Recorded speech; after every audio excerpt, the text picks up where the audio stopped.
squared rag. L inference sum. A standard Z procedures production.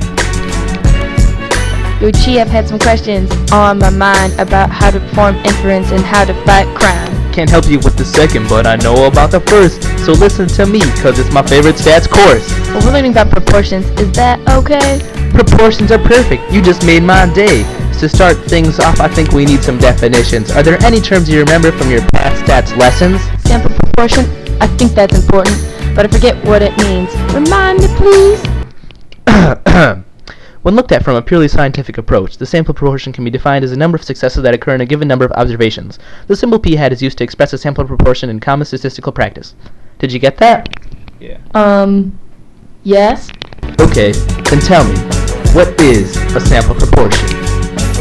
Well, it's the count of successes over the count of observations. Put your p hat on, cause it's time for celebration. P hat. Now what does that P stand for? It might stand for party or it might stand for more. Proportions. That's what we're talking about. Infants for a population makes me wanna shout.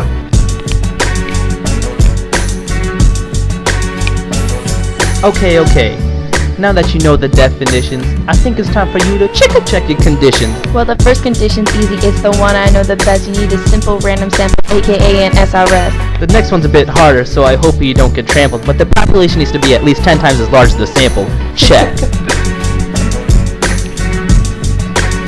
Your I conditions. believe this is where the conditions break down. A significance test ain't the same as the CI, you clown. For a significance test with a sample size n, both these values must be at least equal to 10. For a confidence interval, it's almost the same, but your P naught becomes your P hat once again. Check. Your condition. P hat. Now what does that P stand for? It might stand for party or it might stand for more. Proportions. That's what we're talking about. If it's for a population, makes me wanna shout.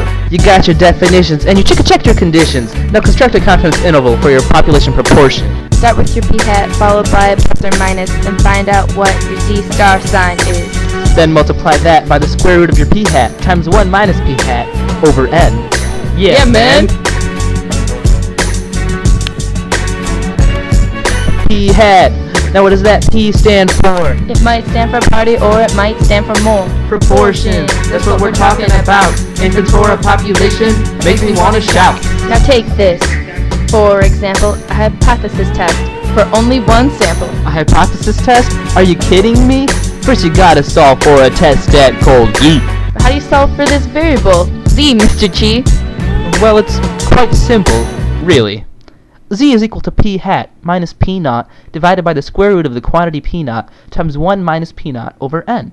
Got it? Yep. Sweet.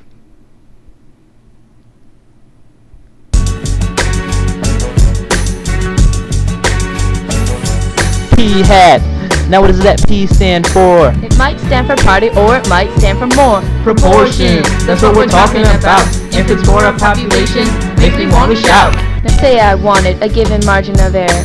How could I do that without losing my hair? You gotta keep your eyes on the prize if you want that sample size. It might not be easy, but there's no need to cry. Let's call our given margin m and set it equal to a value so we can solve for n. Gee, Chi, I think you're right. Check out my formula on this board of white. Perfect! You're the stats champ now! Now make up a song while I do the dance. Dance! Oh yeah, I love to dance so much. Check out my P hat.